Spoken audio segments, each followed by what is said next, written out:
여러분 반갑습니다. 네, 웅천교회 처음 와봤는데 너무나도 뜨겁고 또 젊은 분들이 많이 앉아 계시고 제가 시작하기도 전에 은혜를 많이 받았습니다. 오늘 짧은 시간이지만 또 우리 여름 사역이 시작되지 않습니까?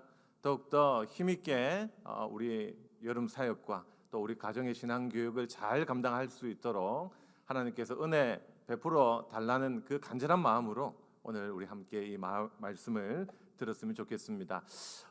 PPT를 좀 띄워주시고요. 그렇게 진행을 해보도록 하겠습니다. 자, 다음 화면 좀 넘겨주세요.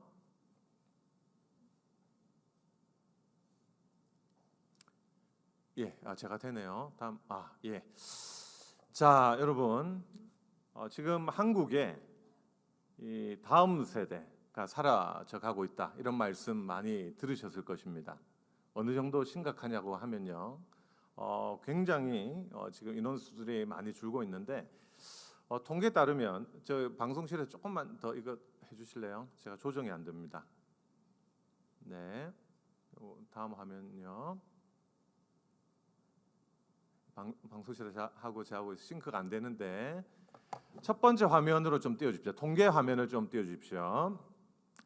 지금 이제 그 다음 세대가 어느 정도 줄고 있냐면요, 통계에 따르면 중고등학교 신자 비율이요 3.7% 정도라고 합니다. 중고등학교 신자 비율이 3.7%요. 자, 이거는요 어느 정도냐 하면 웅천 중학교가 있는지 모르겠지만 웅천 중학교 앞에 가서 여러분 모여보세요 해서 100명을 모읍니다. 그리고 교회 다니는 친구들 손들어 보세요 하면 4명이 채 손을 들지 않는 시대가 왔다는 것입니다. 대학 청년부는 더욱 심각합니다. 대학 청년들을 모아놓고 교회 다니는 청년들 손들어 보세요 하면 3명이 채 손을 들지 않는 시대가 왔습니다. 지금 현재 한 2.5명 정도, 100명 중 2.5명이 교회에 출석을 한다고 합니다. 굉장히 심각한 상황이죠. 제가 이제 이걸 두고 우리 선교학자이신 배아론 교수님께 한번 물어봤습니다. 이게 이 나라가 인구 분표상 선교지인지 아닌지를 판가름할 수 있는 퍼센테이지가 어느 정도 됩니까? 라고 물었습니다. 그랬더니 우리 교수님이 5%라는 이야기를 하셨어요. 5%.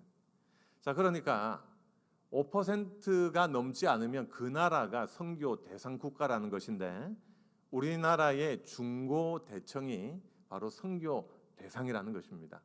여러분 이게 믿어지세요? 과거 여러분이 학창 시절에 학교 다니실 때 얼마나 우리 반에 교회 다니는 친구들이 많았습니까? 예, 또 행사를 하면 얼마나 많은 친구들이 왔습니까? 근데 지금 현재 진해 웅천교회는 피부로 잘 못 느끼고 있다 할지라도 제가 국내의 많은 교단의 많은 교회들을 다녀본 결과 정말 우리의 중고 대청 아이들이 선교 대상이 되고 있습니다. 근데 이 변화는요, 이 코로나를 기점으로 굉장히 드라마틱하게 진행이 되고 있는데 2020년도 여러분 코로나 겪으셨죠? 네, 그때 어떠셨어요? 많이 힘드셨죠? 코로나 때 나는 한 번도 안 힘들었고 코로나 한 번도 안 걸렸다 한번 손 들어봅니다. 계시네요. 주님이 지켜주신 것 같은데. 예, 근데 혹자는 이런 농담을 하죠. 야, 코로나에 걸리지 않는 혈청을 세계 유수한 제약회사에서 노릴 줄 모른다. 뭐 이런 농담을 하기도 합니다. 근데 참 그때 우리 예배가 많이 위축되었던 경험들이 있습니다. 한국 교회가 휘청했고요.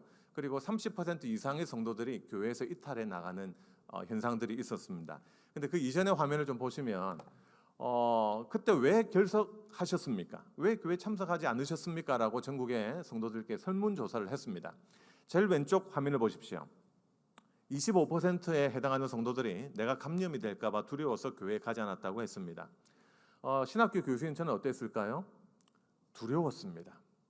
겉으로는 여러분 두려워하지 마십시오. 별거 아닙니다. 라고 했지만 제 마음속으로는 내가 또 다른 감염의 루트가 되면 어떡하나 이런 마음이 들었다고요. 자, 그런데 이 땅에 많은 분들이 아마 두려움을 느끼셨을 거예요. 백신이 없었고 백신을 맞는다고 안 걸리는 것도 아니고 약도 없었기 때문입니다. 자, 그런데 주목할 것은 두 번째 한번 보십시오. 왜 결석했습니까? 예배는 진행되지만 오지 않아도 된다는 전갈이 있었기 때문이다. 그 당시에 많은 교회들이 가정 예배 그리고 세대 또 집에서 온라인 예배로 전환하는 경우들이 많이 있었죠. 그래서 아마 여러분 2020년도 한 달 정도는 온라인 예배 경험이 있으실 겁니다. 우리가 주목할 것은 왼쪽에서 네 번째 도표입니다. 자녀를 가지신 학부모님들 가운데 몇 퍼센트죠? 42%가 나는 괜찮지만 우리 자녀가 걱정이 되었기 때문에 교회 가지 않았고 주일 학교도 코로나가 끝날 때까지 문을 닫아줬으면 좋겠다고 대답을 했습니다. 그런데 여러분 이때 주일 학교가 문을 닫았으면 지금 문을 열 수 있을까요? 아직까지 코로나가 있죠. 근데 그때 우리의 아이들이 말씀을 들을 수 있는 기회를 많이 놓쳤고, 그리고 여름에 딱 한 번 있는 이 여름 수련회, 그리고 말씀을 들을 수 있는 우리 여름 성경학교가 문을 닫으면서 가장 신앙적으로 예민한 시기에 아이들이 기도를 하지 못하고 찬양을 하지 못하고 말씀을 듣지 못하는 그 시간이 한 3년 정도 있었다는 것입니다. 이게 이제 앞으로 우리의 교회 생태계를 어떻게 이끌어갈지 모릅니다. 사실 60대 이상 성도님들은 걱정이 안 됩니다. 저희 부모님만 해도 이제 80대이신데 코로나 때 이런 이야기를 하시더라고요. 야야, 나는 겁 하나도 안 난다. 죽으면 죽으리다 하면서 나는 그냥 본당에 갈 거다. 막 이렇게 말씀을 하셨어요. 참 고신인이죠. 예. 근데 이제 얼굴은 제가 젊지만 그 당시에 굉장히 나이가 젊었거든요. 나이를 말씀드리지 않겠습니다. 굉장히 충격받으실 수 있기 때문에. 근데 이제 제가 그때 저는 젊은 사람이기 때문에 젊은 분들의 그 심리를 잘 이해를 했습니다. 근데 우리 젊은 분들은 뭘 좀 더 강조했죠? 교회 대사회적 책임을 좀 더 강조하셨죠. 그래서 이제 교회가 또 다른 감염의 루트가 되면 안 된다는 생각으로 예배를 조금 축소시키거나 아니면 인원수를 줄이는 그런 일들이 있었습니다. 근데 사실 이게 정치하고 맞물려 가지고 큰 소동을 벌이기도 했지만 하지만 저는 양편 다 일리가 있었다고 생각합니다. 우리 어른들은 또 현장 예배를 사모하는 그 마음이 강하셨고요. 또 우리 젊은 분들은 젊은 분들대로 교회 사회적인 그런 전도를 위한 이미지와 또 여러 가지 여건들을 생각하셨던 것 같습니다. 하지만 제가 신학자이자 또 목회학자로서 전국을 돌아다니면서 느끼는 바는 그 당시 어쨌든지 이 공적인 예배, 교회 함께 모이는 것을 강조했던 것은 회복이 빠른데, 그런데 그때 온라인 체제로 완전히 전환하거나 모임을 좀 가지지 않았던 교회들은 지금 굉장히 큰 타격을 받았고요. 그리고 지금까지도 회복이 안 되는 교회들이 많습니다. 그래서 저는 그렇게 생각합니다. 한번 따라해 보실까요? 우리가 예배를 지키면 예배가 우리를 지킨다. 코로나 때 여러분이 이 교회 지킨 것 같죠? 아니에요. 예배가 여러분의 마음과 생각을 지켰습니다.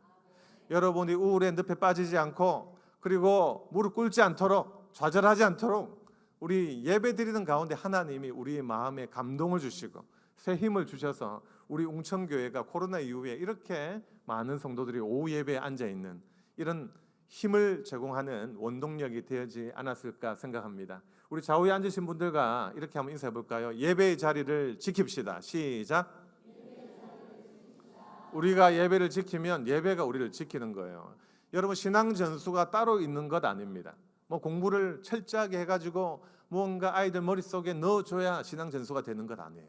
제일 좋은 신앙 전수의 출발점은 예배의 자리에 함께 하는 거예요. 같이 찬양 부르고 같이 기도하고 교회 여러 가지 행사에 아이들을 다 보내는 거예요. 그때 여러분 승부가 결정됩니다. 여러분, 중고등학생들 얼마나 집에서 지도하기 어렵습니까? 근데 여러분 말은 듣지 않을지라도 우리 김일순 목사님, 우리 담임 목사님 말씀을 듣는다니까요. 참 신기해요. 저도 우리 아이들을 키우면서 느끼는 바입니다. 저는 오늘 이런 이야기를 좀 짧은 시간 하고자 합니다. 자, 넘어갈게요. 자, 두 번째로 코로나 때 흔들렸던 것은 이제 이후에 지금 우리한테 영향을 주고 있는 것은 뭐예요? 주일 성수예요. 주일 성수. 여러분, 많은 성도들, 주로 이제 한 45% 되는 성도들은 이렇게 말했습니다. 목사님, 걱정 마세요. 코로나 때 교회를 못 가니까 더욱더 현장 예배를 사모하게 되었어요. 담임 목사님 입장에서 가장 바람직한 성도의 대답입니다. 그런데 왼쪽 도포를 보십시오. 22.9%에 해당하는 성도들이 뭐라고 대답했습니까? 예, 꼭 교회 가서 예배를 드리지 않아도 된다는 생각이 들기 시작했다. 어떤 분은 이런 말씀 하더라고요. 목사님 꼭 가야 됩니까? 그냥 와이파이가 터진 곳이라면 접속해서 하늘나라를 누리면 되지 않겠습니까? 그 어디나 하늘나라 하면서 접속의 은혜를 누리면 된다고 주장하는 분들이 나왔습니다. 그래서 이제 이분들 이야기 들어보니까 일부 예배는 온라인으로 캠핑장에서 하고 2부는 캠프파이어를 하는 분들도 있었다고 합니다. 자, 그런데 여러분, 이게 이제 앞으로 우리 아이들이 예배 훈련을 받지 못했을 때 자라서 대학생이 되고 또 여러분 품을 떠나갈 때 자기의 종교 자율권을 가지게 되었을 때 과연 자기 발로 예배당을 찾을 수 있을 것인가? 자, 이 문제를 생각하면 자, 세상이 흘러가는 것들이 참 신앙교육에 역행하고 있구나. 어려움을 더욱더 가중시키구나 하는 생각을 하게 되죠. 자, 그러면 요 계속 화면을 넘겨 주십시오. 자, 요거 다 넘기겠습니다. 넘겨주세요. 자, 그렇다면 현재 분위기를 좀 살펴보고자 합니다. 2017년도 한국 복음주의 신학회에서 13명의 학자들이 전국에 계신 5,000명의 부모님들한테 설문조사를 했습니다. 자, 어떤 질문이었냐고 하면 나는 주일 아침 자녀가 시험 기간에 교회가 아니라 학원이나 학교에 가겠다고 하면 자녀의 종교 자율권을 존중하겠다고 하는 질문이었습니다. 자, 제일 밑에 보시면 일반 성도 학부모의 50%가 자녀 마음대로 하도록 내비두겠다고 했습니다. 집사님들은 조금 낮습니다. 집사님 학부모들의 41%가 그래도 자율권을 존중하겠다. 장로 권사님의 35%가 존중하겠다고 말씀했습니다. 그래도 이제 집사님 장로님들이 좀 낮다, 그죠? 근데 여러분 마지막 보십시오. 목회자 학부모의 25%가 자녀가 하자는 대로 두겠다고 대답을 했습니다. 제가 충격을 받았습니다. 도대체 이게 어느 교단인지 고시는 아니리라 이렇게 생각을 하면서 막 기자로 시작하는 다른 교단 막 이렇게 생각하거나 이렇게 교단 생각을 하기도 했지만 자, 이게 여러분 지금 이 시대의 흐름이 신앙 전수가 잘 되지 않도록 또 아이들의 신앙이 성경 그대로 믿는 것을 방해하는 분위기로 흘러가고 있다는 것입니다. 제가 미국에 진짜 친한 어떤 유명한 학자가 한 명이 있습니다. 이 분이요, 이제 은퇴를 하시고 연세가 많고 말만 하면 다 아는 학자입니다. 근데 이분이 아들이 둘이 있는데 며느리를 받아들였는데 근데 며느리 둘 다 남자입니다. 믿어지세요? 우리가 뭐 차별금지법이라든지 뭐 여러 가지 이야기를 하는데 근데 이미 미국에서 이런 일들이 벌어지고 있고 신학자도 자기 자식 교육이 제대로 안 되는 시점까지 흘러왔습니다. 제가 그냥 농담을 한 게 아니라 이미 외국에는요, 제가 이런 이야기를 강단에서 못하는 경우들도 있습니다. 호주 같은 데 가니까 쟤를 조심을 시키시더라고요. 수우를 당할 수 있기 때문에 가서 이제 언어 사용을 좀 자제해 달라는 그런 이야기를 들었던 적이 있습니다. 근데 여러분, 우리가 미국에 뭐 예를 들어서 파이브 가이즈라든지 햄버거집 생기면 20년 안에 다 들어오잖아요. 학문에 발전하면 그 학문이 다 들어오잖아요. 자, 이런 시대적 흐름들이 몰려오고 있는 이 시점에 참 저는 우리가 해야 될 사명이 있다고 생각합니다. 사실 지금까지는 70대 이상, 60대 이상 우리 부모님들이 계시는 이 시점에는 우리가 걱정할 게 하나도 없습니다. 그러나 10년만 지나면이라고 한번 가정해 봅시다. 10년만 지나면 우리 중에 하나님의 부르심을 받는 분들도 있을 겁니다.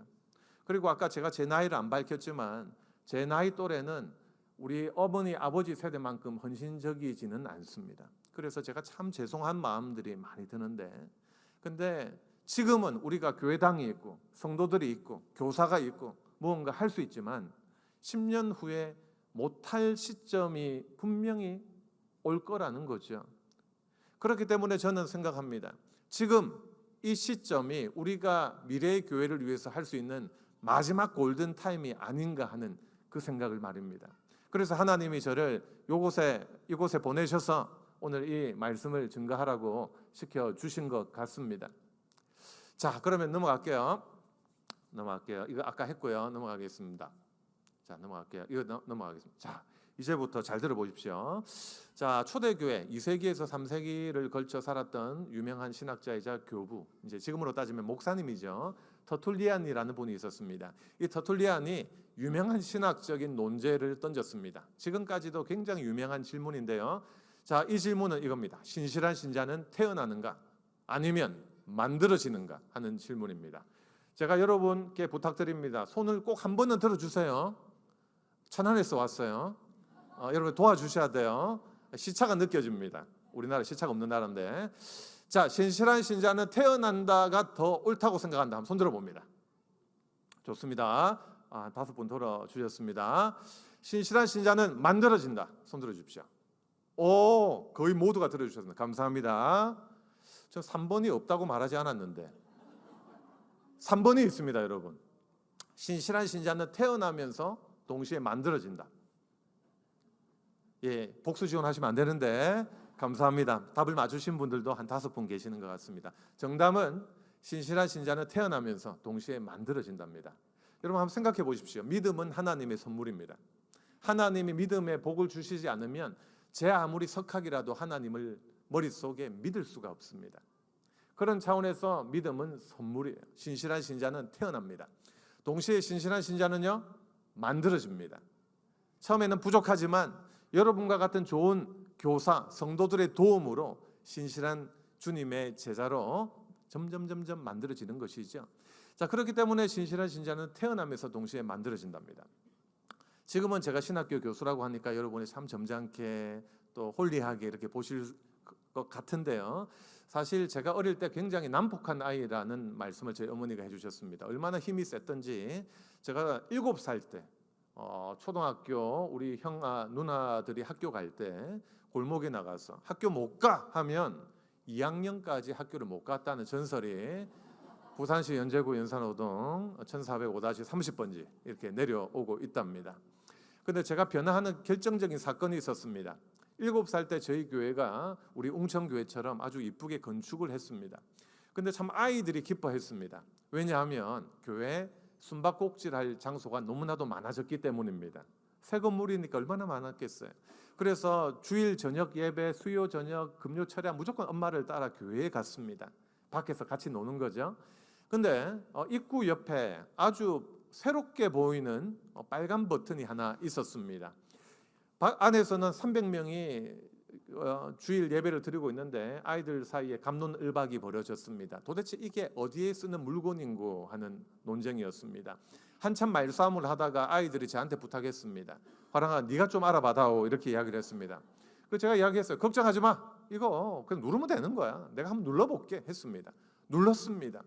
근데 갑자기 이런 소리가 귀에 들렸습니다. 이 하면서 안에 있던 300명의 성도들이 불이야 하면서 저녁 예배 때 다 뛰쳐나오는 거예요. 근데 보니까 제가 누르고 있잖아요. 저희 어머니 아버지 얼굴이 너무나도 황당한 얼굴이시더라고요. 저희 아버지가 체육을 하셨는데, 전공하셨는데 그 손으로 그냥 죄 없는 자가 돌로 치라 이게 아니고 죄 많은 내가 돌로 치겠다라면서 그냥 이렇게 꿀밤을 한 대씩 주시기 시작하는데, 근데 그날 저는 진짜 한평생 맞을 매를 다 맞았던 것 같습니다. 너무 사랑의 꿀밤을 많이 주셔가지고 지금 보시다시피 멀리서도 잘 보이시죠, 제 얼굴. 예. 근데 이제 여러분 우리가 이거 신학적으로 좀 죄목을 한번 정해보자고요. 제가 저지른 죄는 어떤 죄입니까? 제가 어떤 죄를 저질렀나요? 어떤 죄? 어떤 분은 뭐 이런 이야기 하더라고요. 성령 해방죄요. 뭐 이렇게 말씀하시는데 저는 주님을 부인하지 않았어요. 성령 해방죄가 아니에요. 다만 버튼을 눌렀을 뿐이에요. 근데 사실 이게 이제 구약 시대 같았으면 큰일 났겠죠. 뭐 돌을 맞았든지 뭐 벼락이 떨어졌든지 즉결 심판을 당했을 무서운 죄입니다. 근데 이 죄목을 어떻게 한번 잡아볼까요? 예배 해방죄 정도 될까요? 예배를 해방했잖아요. 주일 그 우리 담임 목사님이 하고 계신데 제가 눌렀으니까. 예. 근데 얼마나 큰 죄인이에요. 구약 시대 같았으면 죽었을 죄인을 다음 주에 교회에 왔는데 여러분들이 무슨 이야기를 나누셨는지 너무나도 저를 막 안아주시고요. 우리 권사님들이 화랑아 괜찮아 넌 나중에 큰 인물 될 거야 막 이렇게 안아주시고, 또 사랑이 많으신 우리 여집사님들이 오셔가지고 화랑아 아유 나중에 큰 인물 되겠다, 넌 나중에 목사님 되겠다 막 이렇게 하는 거예요. 근데 그때 7살인데도 별로 이렇게 축복의 말로 들리지 않았습니다. 내 목사 못 될 것 같은데. 근데 알고 봤더니 저희 어머니가 저를 복중에 이렇게 태아 상태 때 이미 소음기도를 하셨더라고요. 그리고 어머니 말씀으로는 5살 때부터 가스라이팅을 하셨답니다. 화랑아, 엄마는 네가 목사님 되면 좋겠다. 그때마다 제가 이렇게 대답을 했답니다. 기억이 안 나는데, 엄마, 저는 설교를 못할 것 같아요. 목사님 안 될 것 같아요. 저는 나중에 커서 개장수가 될 거예요. 이렇게 엄마한테 이야기를 했다는 말씀을 드렸습니다. 근데 여러분, 저같이 그렇게 예배를 회방한 죄인을 성도들이 축복해 주시고, 특별히 우리 교사님들이 너무나도 따뜻하게 저를 품어주셨습니다. 격려해 주시고 가르쳐 주시고, 정말로 그 교사님들의 은혜와 기도가 있었기 때문에 오늘 신학교에서 신학대학원생들을 가르치는 그 중차대한 임무를 제가 감당하고 있는 것 같습니다. 혹시 여기 앉아 계신 교사님들 중에 이런 분들 안 계신가요? 올해까지만 교사하리라. 한번 손 들어봅니다. 있을걸요, 분명히. 네, 한 명씩. 예. 11월부터 교육자님과 눈도 안 마주치리라. 우리가 손 들어봅니다. 여러분, 우리 교사들은 하나님의 동력자입니다. 하나님의 동력자. 하나님은 혼자서도 모든 구원 사역을 감당하실 수 있지만 여러분을 부르셨습니다. 왜냐고요? 복받을 기회를 주시기 위해서입니다. 하나님의 그 거룩한 일에 동참시켜 주시기 위해서입니다. 자, 우리 좌우에 앉으신 분들과 함께 인사하겠습니다. 당신은 하나님의 동력자입니다. 시작. 한 번 더 인사하실 때 주님 부르실 때까지 교사의 직분을 감당합시다. 시작. 주님 부르실 때까지 교사의 직분을 감당합시다. 자, 끝까지 입을 안 여시는 분들이 있습니다. 근데 여러분, 이것만큼 복된 길이 없습니다. 지금 마지막 시대 이 골든 타임, 교회를 살릴 수 있는 골든 타임에 나를 부르셨대요. 이 선수 안 부르시면 이 월드컵도 불러줘야, 홍명보 감독이 불러줘야 뛰는 거 아니에요. 그리고 그라운드에 11명 넣어줘야 들어가는 거 아니에요. 근데 여러분들은 이미 이 영적 전투의 현장에 하나님 투입시켜 주신 거예요. 선수로요. 선수로. 이것만큼 영광스러운 일이 어디 있겠습니까? 자, 그래서 여러분 다음 화면 보시면요. 자, 다음 화면 넘어갑니다. 제가 생각하기에 다음 세대 신앙 전수가 가장 확실하게 전수되려면 아이들 예배 훈련을 잘 시키세요. 놀아도 교회에서 놀도록 여러분이 하셔야 됩니다. 그래야 교회는 좋은 곳이다. 내가 사랑받는 곳이다. 예배는 즐겁고 교회 오는 것은 너무나도 기쁜 일이다. 몸에 새겨져야 돼요. 그러면 아이들이 어쨌든 교회에 앉아 있다고요. 자, 그 다음에 교회 교육이 잘 되려면 두 기관이 협력해야 됩니다. 한 기관 뭐죠? 왼쪽에? 네, 주일학교. 하나는요? 네, 가정. 교회가 할 수 있는 일이 있고 가정이 할 수 있는 일이 있습니다. 사실 부모님들, 요즘 부모님들은요, 교회를 찾을 때 주일학교 잘 돼 있는 교회 찾습니다. 왜냐고요? 편하거든요. 내가 아이들 맡길 수가 있고 안심할 수 있는 그런 교회를 찾아서 젊은 3040 부모님들이 국내외적으로 그렇게 찾아 헤매고 있습니다. 자, 근데 부모님들이 교회만 다 맡길 수 있을까요? 물론 교회에서 할 수 있는 일이 크죠. 아이들이 부모님 말 안 들어도 우리 담당 부서 교육자님 말은 또 기가 막히게 듣잖아요. 근데 교회에서 모든 걸 할 수 있을까요? 아니에요. 한 주는 여러분 몇 시간이죠? 한 주는? 하루는 24시간, 한 주는요? 곱하기 7 한번 해보세요. 예. 왜 말씀을 안 하세요, 여러분? 168시간인가요? 이제 맞는지 모르겠지만. 예. 그런데 그 한 주에 교회 오는 시간은 몇 시간이에요? 예. 2시간 정도밖에 안 되잖아요. 자, 2대 166의 싸움 아니에요. 그런데도 믿음의 가정 부모님들도 아이들을 안 보내주는 경우들이 너무 많아요. 제가 26년 전 서울시민교회 전도사를 했습니다. 근데 이미 그때 26년 전인데도 학원 보낸다고 교회 우리 부서 예배에 보내지 않는 부모님들이 그렇게 많았다고요. 근데 지금은 이제 수능이라든지 한국의 이 시스템이 더욱더 경쟁적이기 때문에 우리 집사님 자제들도 교회 안 오는 경우들이 많습니다. 근데 여러분, 그 아이가 나중에 대학교 가면 교회 잘 갈 것 같아요? 중고등학생들은요, 어쨌든 여러분 통제권 안에 있습니다. 왜냐고요? 용돈을 끊으면 끝이거든요. 뭐 호르무즈 해협 이렇게 봉쇄하는 거 비슷해. 용돈 끊으면 뭔가 그때는 뭐가 됩니다. 근데 신앙 교육 안 되는 아이들 마음속에는 이런 마음이 있어요. 대학교 가기만 가봐라, 이런 마음이 있습니다. 내가 서울 가거나 아니면 뭐 부산 가거나 우리 집에서 멀어지면 그때부터 나는 자유를 누릴 거야. 이런 생각을 하는 아이들이 있다니까요. 그렇기 때문에 교회와 이 가정이 협력해서 아이의 통전적인 신앙 교육이 머릿속에 잡도록 하는 것이 이 시대 우리의 임무인 것입니다. 자, 그런데 교회 교육이 잘 되려면 때때로 저 같은 강사들이 와서 교회 교육에 대한 강의를 할 필요가 있고요. 그래야 교사님들이 무언가를 다시 익히죠. 자, 그리고 부모 교육도 부모님이 잘해야 됩니다 해서 그치면 안 되고, 사실 우리 교회가 부모 교육에 그런 기회들을 좀 많이 줄 필요가 있는 것이죠. 그래서 저는 이것이 조화롭게 갈 때 다음 세대 신앙 전수가 잘 된다고 생각합니다. 넘어갈게요. 이게 다 넘어가겠습니다. 자, 그래서 이제 우리가요, 이 거룩한 습관을 전 화면으로요, 거룩한 습관을 어떻게 착상시킬 것인가, 아이들한테 요 이야기를 좀 드리고자 합니다.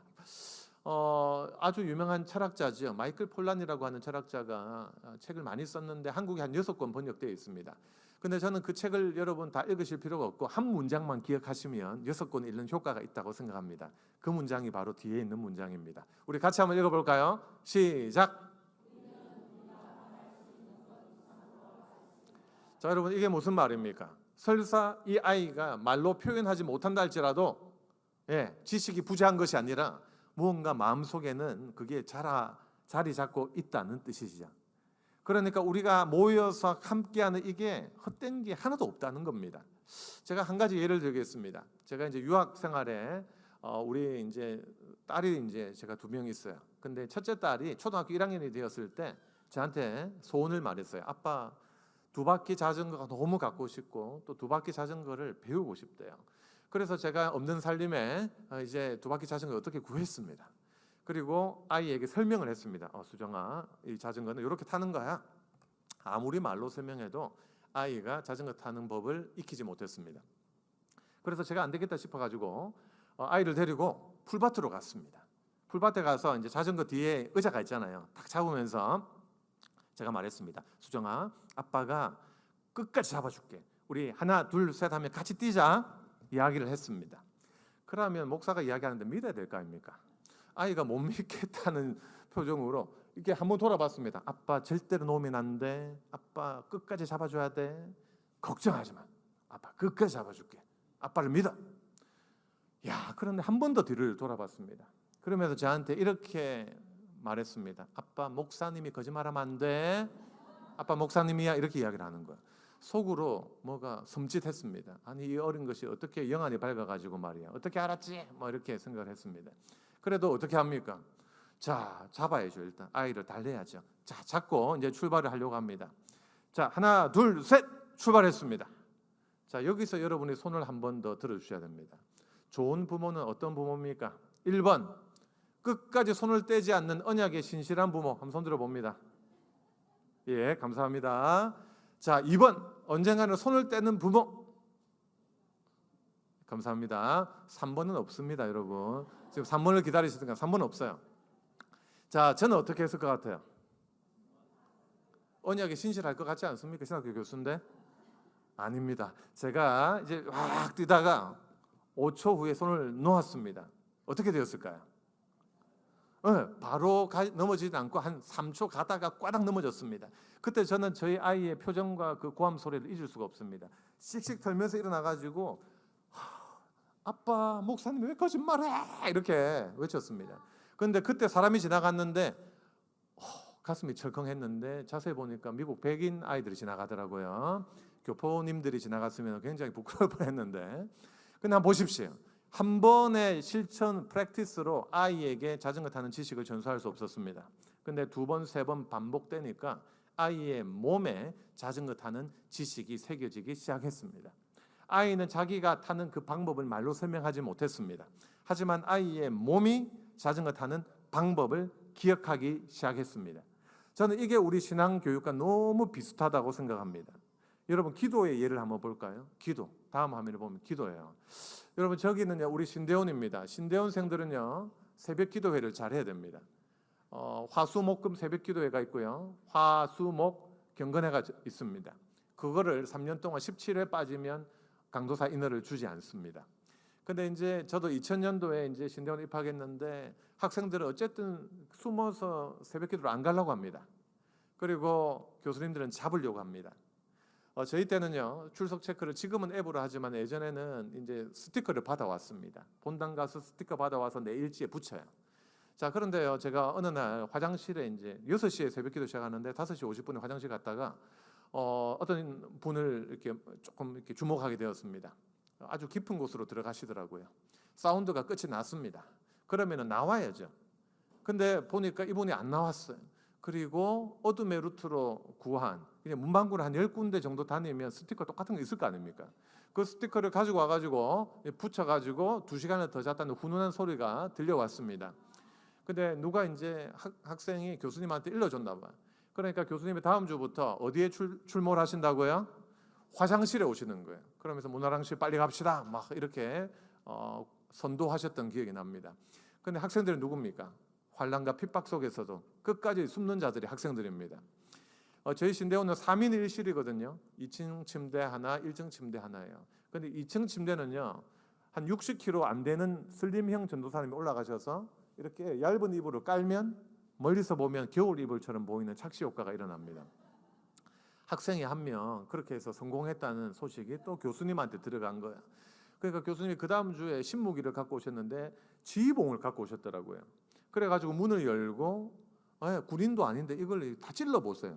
이불을 찔러 보셨던 기억이 납니다. 너무 충격을 받았습니다. 근데 그 다음에 또 한 학생이 잡혔는데 어디서 잡혔는가 보니까 옷장에서 자다가 80kg 대 전도사님이 옷장 2인용 옷장에 들어가서 이렇게 자다가 잡혔던 이야기를 제가 그때 들었습니다. 제가 이 이야기를 들으면서 너무 참 교수님들이 마음이 안 들었습니다. 왜냐하면 우리 신학생들이 요즘은 평강클럽이라고 그래가지고 평생 강도사로 남을 수밖에 없는 클럽이라는 그 별명이 있는데 이제 인기도 없어졌고 또 주말 사역도 힘들고 학교 와서 잠이라도 좀 재워주면 너무나도 행복할 것 같은데 왜 이렇게 우리를 괴롭히나 하는 생각이 들었습니다. 근데 제가 졸업을 하고 바로 목사가 되어서 군목이 되어서 최전방 부대에 배치되고 나서 제가 그 이유를 알 수 있게 되었습니다. 여러분, 최전방은요, 삶과 죽음이 늘 공존하는 곳이었습니다. 2003년 당시에 육군에서 조사를 해보니까 자살하는 육군 병사가 60명이 넘었어요, 한 해에. 그러니까 참 우리가 기도하지 않고 기도의 훈련이 목사가 되어 있지 않으면 그 새벽 강단을 지키기가 너무나도 어렵겠더라고요. 그 훈련이 안 되어 있으면 기도해야 될 순간에 머리로는 기도해야지라는 생각이 드는데 몸이 따라주지 않는다는 것을 그때 느끼게 되었습니다. 그러면서 우리 선배 목사님들 또 우리 학교 우리 교수님들이 그래서 이 기도의 훈련을 강조하셨구나 깨우침을 얻게 되었습니다. 왜냐하면 이것은 몸에 새겨진 지식이 되어서 우리의 위기 때 하나님 앞에 나가게 만드는 원동력이 된다는 것을 그때서야 제가 알게 되었기 때문입니다. 이게 참 중요한 것 같습니다.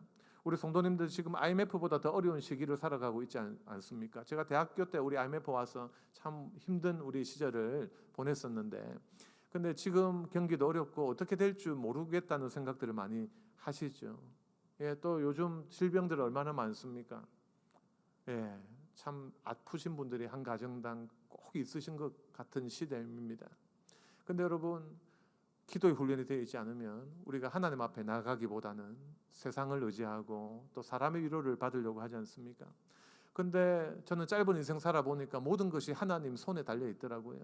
이 생명도 하나님 손에 달려 있고 하나님이 허락하시면 내가 살아가는 것이고 하나님이 부르시면 가는 것이고 그렇기 때문에 하나님 절대 주권을 믿기에 그래서 우리 담임 목사님께서 코로나 시절 보통 이제 여러분들께 기도의 자리로 오십시오. 예배의 자리로 오십시오. 그래서 그렇게 말씀하셨구나. 믿음 없는 세상 사람들 눈에는 우리가 예배에 모이는 것이 교세 때문에 아니면 헌금 때문에 모인다고 우리를 비난했지만 아니었습니다. 우리는 왜 모였습니까?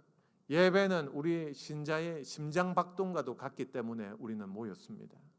우리에게 은혜를 주는 방편, 하나님을 객관적으로 만날 수 있는 이 자리, 삼위 하나님이 임재하시는 이곳, 그걸 알기 때문에 우리는 예배의 자리에 모여야 하고 어떤 일이 있어도 이 예배의 끈을 놓지 말아야 하는 것입니다. 시간 관계상 제일 마지막 우리 성경 본문 쪽으로 좀 가주십시오.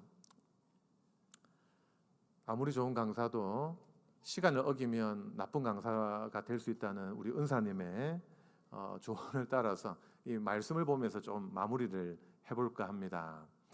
여러분, 잠언서 22장 우리 말씀 6절 말씀 우리 같이 한번 읽어볼까요? 시작.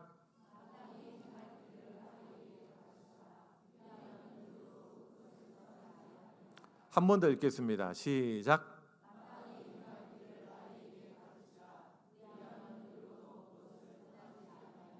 예, 여러분, 이 성경 말씀에 왜 마땅히 행할 길을 아이에게 가르치라고 했을까요? 예, 아이에게. 예. 자, 여러분 가운데 교사님들도 많이 계실 거고요. 또 발달 심리, 페이스 디벨롭먼털 시어리 이런 거 공부하신 분들도 아마 많으실 겁니다. 근데 이제 발달학자 또 두뇌 연구, 브레인 스터디즈 하시는 분들, 그런 분들의 책을 읽거나 이론들을 들어보면 이제 어리면 어릴수록 아이들의 머리가 부드럽습니다. 스펀지와 같습니다. 빨아들입니다. 예를 들어서 아이들에게 하나님이 말씀으로 천지를 창조하셨어요 라고 하면 하나님이 말씀으로 천지를 창조하셨구나. 첫째 날은 뭐고 둘째 날, 이게 다 그냥 아이들 마음속에 들어가는 거예요. 근데 이제 아이들의 그 뇌 발달 구조가 어른의 로직, 논지와 비슷해지는 시기가 만 12세라고 합니다. 그러니까 이게 참 일리가 있는 게 우리 입교 연령이 만 몇 세예요? 만 14세죠? 공예배 의무 참여를 명시하는 헌법 나이가 몇 살이에요? 중학생 만 14세예요. 이제 이해가 가시죠? 그러니까 그때는 어른들의 모든 것들을 이해할 수 있는 그런 시기가 된다는 것입니다. 근데 여러분, 청년까지 어른이 될 때까지 복음을 한 번도 듣지 않는 분이 새롭게 교회에 왔다고 한번 가정해 봅시다. 그리고 우리 교육자님이 노아의 홍수 설교를 합니다. 하나님께서 이렇게 노아의 홍수를 통해서 심판하셨다고 설교를 합니다.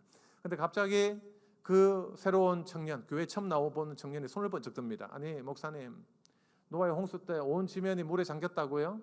그러면 그때 물고기는 살았나요? 죽었나요? 이렇게 물을 수도 있지 않겠습니까? 그게 나쁜 질문이라는 게 아니라 여러분, 제 말의 논지는 이겁니다. 어리면 어릴수록 마음이 부드럽고 순수하기 때문에 무얼 말해도 스며들지만 나이가 든 사람을 전도시키기가 너무나도 어렵다는 것입니다. 하나님의 특별한 은혜가 없이는 불가능한 일이에요. 근데 여러분 한번 생각해 보면 50대, 60대 이후에 교회에 이제 오시는 새신자들을 인터뷰를 해보면 그분들이 이런 이야기를 합니다. 어린 시절 교회에 가본 경험이 있습니다. 크리스마스 때 한번 가봤습니다. 부활절 때 계란 받으러 가봤습니다. 중고등부 때 문학의 밤 너무 잘생긴 오빠가 있다고 해서 한번 가봤던 적이 있습니다. 이런 이야기를 하신다고요. 자, 그러니까 이 말의 논제는 우리가 지금 하는 행사가 하나도 의미가 없는 게 없다는 것입니다. 다 유의미한 것들입니다. 우리가 교회 행사를 하고 여름 행사를 하면 매년 오는데 이거 또 해야 되나? 이런 생각을 할 때도 있을 것입니다. 그냥 주일 예배로 충분하지 않나? 아닙니다. 교회에서 하는 행사가 절대로 무의미하지 않습니다. 하는 것을 통해서 언제 그 영혼이 돌아올지 모르고 언제 하나님이 그 마음속에 그 씨앗을, 심긴 씨앗을 발화시키실 줄 모른다는 것입니다. 그래서 우리는요, 교회가 하자고 하면 여름사요, 으쌰으쌰 그냥 힘을 내어가지고 같이 해야 돼요. 교사님들만 하는 게 아니에요. 우리 교사를 하지 않는 분들은, 여유가 있는 분들은 금일봉도 좀 주시고, 또 운전을 잘하시는 분은 아이들 나이도 좀 도와주시고, 또 청소도 좀 도와주시고, 식당 봉사가 필요하다 하면 공고가 뜨면 바로 와서 같이 만들어 주시고, 이게 모두가 하나님의 일인 거예요.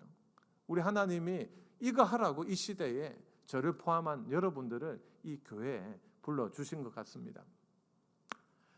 말씀 맺기 전에 한 가지 말씀을 드립니다. 예전에 여러분 여름에 한 몇십 년 전만 해도 무조건 모이는 두 행사가 있었습니다.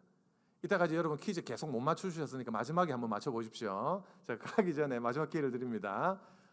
자, 무조건 여름에 이것만 하면 아이들이 모였습니다. 두구두구두구두구. 자, 2등이 뭘까요? 2등이 한번 맞춰보세요. 자유롭게. 예, 소독차였습니다. 소독차. 예전에는 벌레들이 많았잖아요. 그래서 소독차가 우웅 하고 가면 동네 아이들이 다 뛰어갑니다. 저도 얼마나 그 냄새 맡아보려고. 근데 나중에 알고 보니까 1급 발암물질이더라고요. 그 지금까지 이렇게 살아있는 게 주님의 은혜다, 이런 생각을 하게 됩니다. 그 다음에 영예의 1등. 영예의 1등은 뭐죠? 성경학교였어요. 성경학교. 여러분, 이게 믿어지세요? 여기 계실 젊은 분들, 제 어릴 때만 해도 북만 치고, 제 부산입니다. 부산. 북 치면서 그냥 교회 선생님들 그냥 행진합니다. 그러면 동네 아이들이 전부 다 장하시는 고양이의 쥐떼처럼 따라간다니까요. 그래가지고 교회 다 들어가서 그냥 300명씩 앉아있던 시절이 있었어요. 근데 여러분, 지금 시절이 많이 변했습니다. 아이들이요, 이제는 1인 1닭을 줘도 교회 안 옵니다. 1인 1피자 줘도 안 오고, 뭐 선물 준다 해도 안 오는 시대가 왔어요. 특히 부모님들의 인식이 많이 바뀌었습니다. 옛날에는 부모님들이 보내줬어요. 저는 안 가도 우리 아이는 데려갔어요. 근데 요즘은요, 여러분 학교 앞에 전도하다가 경고장 받으신 분, 믿음의 용사들 한번 손들어 봅니다. 와, 우리 박수 한번 치겠습니다. 학교 앞에 전도를 하시다 지금 80대이십니까? 우리 80대 우리 아버님께서 이렇게 경고장을 받으셨습니다. 저는 학자로서 참 존경하고요. 그리고 우리 신학을 하는 우리 학자들이 좀 더 반성하고 더 열심히 뛰어야 되겠다는 생각을 합니다.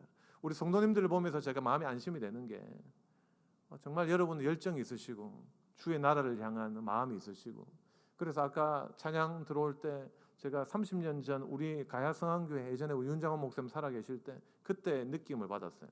야, 그 이후로는 내가 이런 느낌을 받은 교회가 없는데 주일 오후에 이렇게 많이 남아서 하나님을 뜨겁게 찬양하구나. 그래서 저는 단언할 수 있습니다. 여러분 교회에 희망이 있습니다. 이렇게 귀한 성도님들이 있고 경고장을 받는 어르신이 계시고, 뭔가 하자고 모인 이 교사들이 있는 이 교회, 왜 하나님이 그만두시게 여러분은 손을 안 잡으시겠습니까? 손 잡으시죠. 힘 주시죠. 그래서 앞으로 여러분 참 교회가 지금 해야 될 일이 많은데, 그 주수할 곡식은 많은데 거둘 인권이 사라지는 이때 여러분들이 웅천교회가 이 지역을 변화시키고 진해 지역을 변화시키고 이 전국에 정말 귀한 메시지를 줄 수 있는 복된 교회로 성장하시기를 주님의 이름으로 간절히 축원합니다. 우리 합심으로 한번 기도할까요? 우리 동성으로 기도했으면 좋겠습니다. 이제 여름 사역이 시작됩니다. 하나님 힘 주시옵소서. 예비된 영혼들 붙여 주시옵소서. 그래서 아이들이 많이 와서 우리 교육자님들의 말씀을 듣고 그 마음속에 회개의 영, 회심의 영을 허락하여 주셔서 주님 앞으로 돌아오는 놀라운 영혼 구원의 역사가 일어나게 하여 주옵소서. 이를 위해 헌신한 우리 목사님들, 교육자님들과 그리고 또 우리 교사들 힘 주시고 한 명도 쓰러지지 않도록 주님 도와주시옵소서. 여러모로 도와주시는 분들이 있습니다. 우리 라이드로, 또한 식당 봉사로, 재정으로 여러모로 도와주시는 우리 성도들에게도 하나님 복을 주시옵소서. 우리 주여 크게 한번 외치고 합심으로 기도합니다. 주여! 아버지 하나님 감사합니다. 웅천교회 사랑해 주셔서 감사합니다. 아버지 하나님 오늘 말씀을 기억하면서 다음 세대 신앙전체에 최선을 다할 수 있는 우리 모두가 될 수 있도록 도와주옵소서. 아버지 하나님 우리 부모님들에게 복의 복을 다하시고 신앙교육을 잘 할 수 있도록 도와주시고, 무엇보다 우리 교사들에게 지혜와 명철을 다하시고 우연의 열정을 다하셔서 다음 세대 아이들에게 아버지 복음을 잘 전수할 수 있도록 도와주옵소서. 그들에게 힘과 능력을 다하시고 주님의 몸된 교회를 섬기고 남을 믿는 물질적인 풍요로움도 허락하여 주옵소서. 하늘 문을 여시고 신령한 은혜를 부어 주옵소서. 여러모로 헌신함이 협력하여 우리 성도들 도와주시고 아버지 하나님 정말로 그들의 가정과 생업의 터전 위에 복의 복을 다하여 주옵소서. 아버지 하나님 감사합니다. 이렇게 귀한 교회 부족한 종을 보내주셔서 하나님의 뜻을 선포하게 하시니 감사합니다. 아버지 하나님 오늘 말씀을 잘 기억하면서 우리 세대에 주신 아름다운 신앙의 유산을 다음 세대 잘 전수할 수 있도록 우리 모두에게 은혜 위에 은혜를 더하여 주옵소서. 아버지 하나님 여름 행사가 시작됩니다. 아버지 우리 교육자님들에게 성령의 충만함을 다해 주셔서 그 말씀에 권세가 있게 하시고 그 그 말씀을 통해서 많은 영혼들이 주님 앞에 돌아오는 역사들이 있게 하여 주옵소서. 협력하는 우리 부장 집사님, 총무 집사님, 우리 교사님들 은혜 위에 은혜를 다하시고 그들에게 여러 가지 여유들을 허락하여 주셔서 주님의 몸된 교회를 섬기고도 남음이 있는 그 많은 여유들을 허락하여 주옵소서. 아버지 하나님, 여러 모양으로 도와주는 성도들이 있습니다. 아버지, 학생들을 라이드 해주고 또 청소, 아버지 하나님 식당 봉사로, 또한 금일봉으로 여러 가지로 협력하는 우리 교사들 주님께서 축복하여 주시고 기억하여 주시고 하늘로서 내리는 신령한 은혜로 그들의 가정과 생업의 터전 위에 충만한 은혜를 부어 주옵소서. 이후의 모든 시간 순서 주님께서 책임져 주시옵고 감사드리오며 모든 말씀 예수님의 이름으로 축복하며 간절히 기도드리옵나이다. 아멘.